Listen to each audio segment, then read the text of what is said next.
Okay, so Monica, a chef at a 5-star restaurant, makes 8 different desserts. Here are the 8. 1, 2, 3, 4, 5, 6, 7, 8.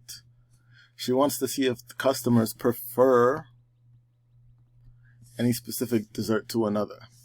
She keeps a record of desserts ordered over the course of several weeks, and the results are summarized in a table below.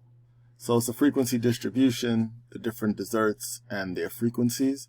We want the critical value at alpha equals 0.05. So this to me looks like a goodness of fit test. And if I go to my formula sheet, well, first let me say a little bit more. A goodness of fit test, we use that test to determine if, see these frequencies here? If they fit some kind of pattern. So essentially, when we're doing, so let me put the first step. The null and alternative hypotheses. So I've got these different categories with these different values, and I want to determine if they fit a kind of pattern. So the null hypothesis is going to be that there's no difference between a customer's preference for chocolate mousse, baked Alaska, orange cheesecake, caramel flan, banana brulee, all of these, right? The null hypothesis is that customers prefer each of these equally. There's no difference in their preference, right? Or they have no preference. Customers have no preference. And the alternative hypothesis is that the customers do have a preference.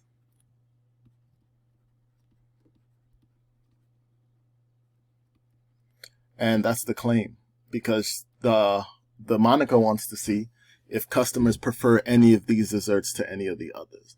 So she wants to see if the customers have a preference or not. Okay, so now I can go to formula sheet. This is chapter 11. The test for goodness of fit is a chi-square test. That's the last table on your formula sheet. This is the formula for the chi-squared value. I'll write it down even though we don't need it for this problem.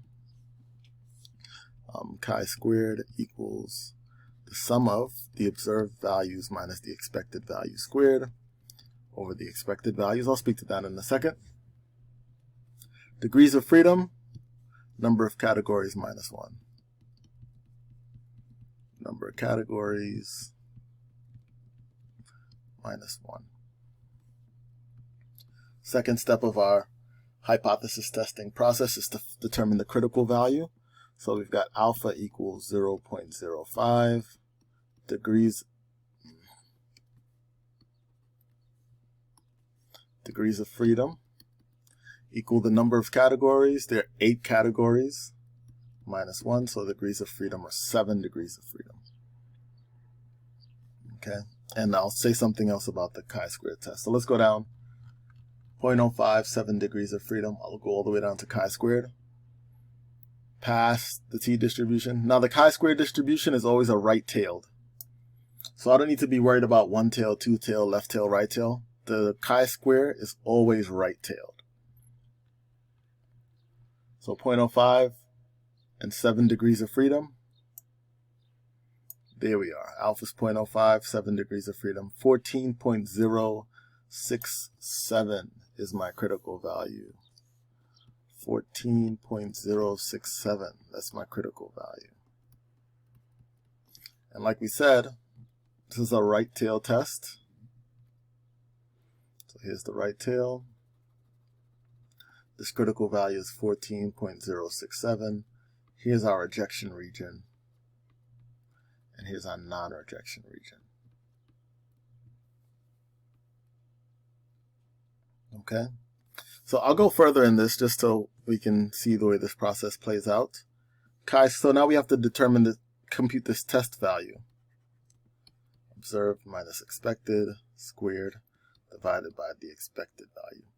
So what is the expected value? Let's see. Well, how many customers did she deal with over this time period? What's the sum of the frequencies? I'll do it in the calculator. It'll probably be quicker that way.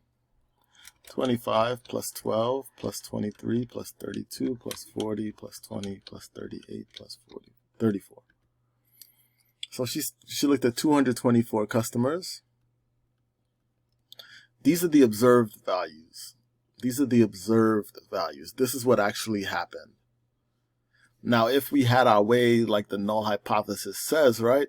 If customers had no preference, then every single one of these would be the same, wouldn't they?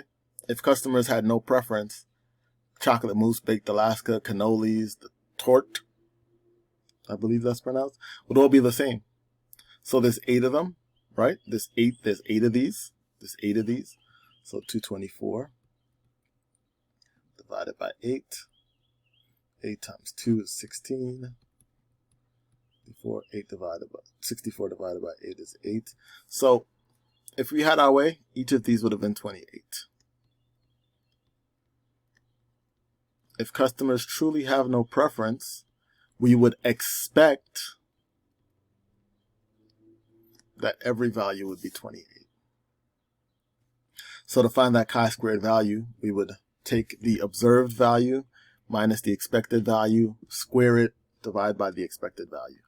Then do it for this. Observed minus expected, squared, divided by expected. Then for the next, for the next, for the next, for the next, for the next, for the next. Add them all up. That would be your chi-squared value. That would be your test value. And you would see if it falls in this region or this region. If it falls here, reject the null hypothesis. If it doesn't, don't reject it.